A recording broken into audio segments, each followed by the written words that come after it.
Hey, Hey, what's up? nothing. What you got? Man, the stores are brutal today. Why? Well, I was picking up a few holiday essentials. I've got cool. my running shoes. I got a bottle of wine. Okay. Why? You've met my family, right? I have. Well, in case I need to get the HE double hockey sticks out of there with a quickness. And this is just for a little self-medication. Allison, we've been through enough holiday seasons with our families that we know a few better ways, maybe, to cope with the stress and anxiety. Okay, you're right. We're kidding. But we do have a few tips on how to get through the holiday season. How'd you call it? Stress-ish free. We can't Stress-ish take away free. all of the stress, but we can hopefully alleviate some or give you some tips on how to make it a little less stressful. And here we go. The overarching theme for this is for us to reset expectations. So often we are compounded with the images in the movies and on social media of what this holiday season should look and feel like, and that just doesn't match reality.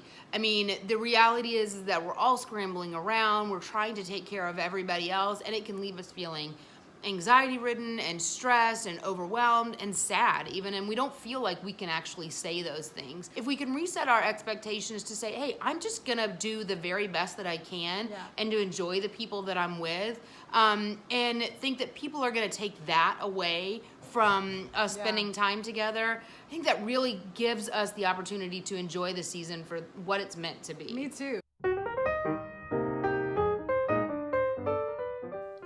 And don't try to solve your family's problems at the Christmas dinner table. It's not gonna happen. It's very tempting when everybody's in a space together, and yes, there are unresolved issues. You might only see each other once a year, and this is it.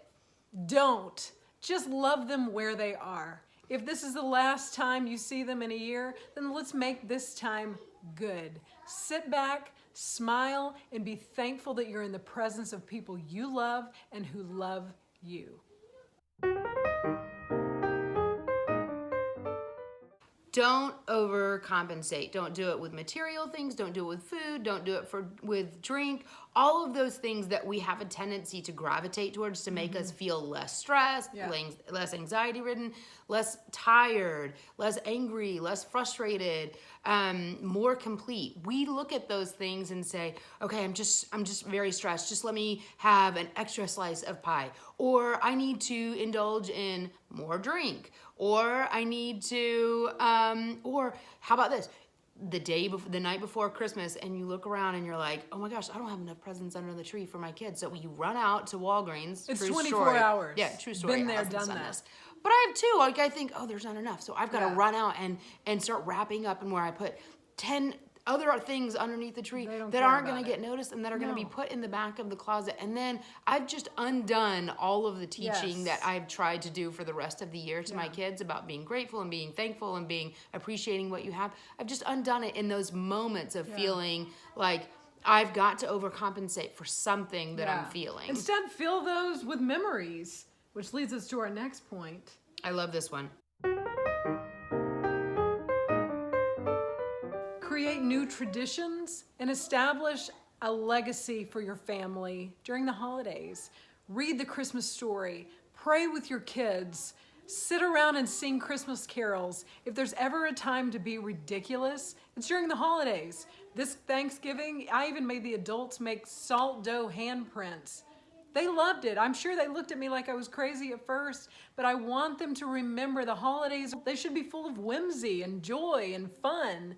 And that's something we should do with our families. And think about the things that you recall as from your own childhood. And for me, one of the best memories that I have is at least until I was 15, probably. We sat around on Christmas Eve. We always spent the night at my grandparents' house on Christmas Eve, and we sat around their little coffee table and sang "Away in a Manger" before we went to sleep. And we did it as a family. And I'm sure I'm sure that there were times when I, was 10, 11, 12 that I thought, this is dumb. But it didn't matter. We still did it, and I counted on it, and I remember it. And I think it's such a sweet memory. And so those are the things, even when we get a little pushback from our kids or from the other adults, in the room, it's still important to do them because that's what they're going to take with them. Amen, man. So just try to take a step back this season and remember it's about the people. The only thing going to heaven is people. The only thing on earth that matters is people. And at Christmas time, we get to see those we love. Take time to be thankful for that. And we're thankful for you. So thanks for letting us spend a few minutes with you.